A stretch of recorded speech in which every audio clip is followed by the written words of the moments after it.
Today I'm going to show you why the formula for finding the volume of a cylinder makes sense. Remember, a cylinder is a solid figure with circular faces on both ends. The formula is volume equals pi r squared times h. R stands for the radius and h stands for height.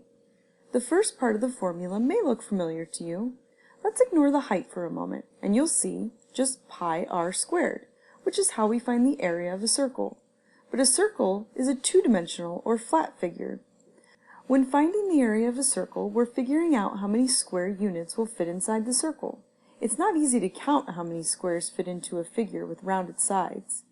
But if I break it down, we can see that pi r squared takes the radius of the circle, squares it, and multiplies it by pi, or approximately 3.14. You see in this example that this circle has a radius of 6 units. If I square that, I end up with a square containing 36 square units. Then I multiply it by pi, or about 3.14. So I have 3 6 by 6 squares, or 108 square units, and about 14 100ths of another 6 by 6 square, or about 5 more square units. If I remove the portions of these squares that extend beyond the circle, and reorganize them along with the 14 100ths of the square here, and place them into this fourth empty quarter of the circle, I will have the number of square units that fit inside of the circle.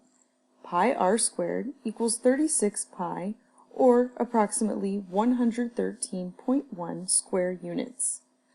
Now that's just for finding how many square units are in this flat circle. I'm interested in the cylinder. A cylinder has two circular faces, but what distinguishes it from a circle is this third dimension here, known as the height.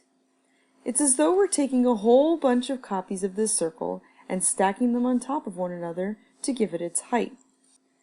The circle on the face of this cylinder is the same as the circle we just calculated the area for. So now we can just take the area of that circle and multiply it by the height of this cylinder to find its volume, or, in other words, how many cubic units will fit into this cylinder. So, volume equals pi r squared times h. I'll put in the 6 for the radius and 8 for the height. Volume equals pi times 6 squared times 8. Volume equals pi times 36 times 8. Volume equals 288 times pi.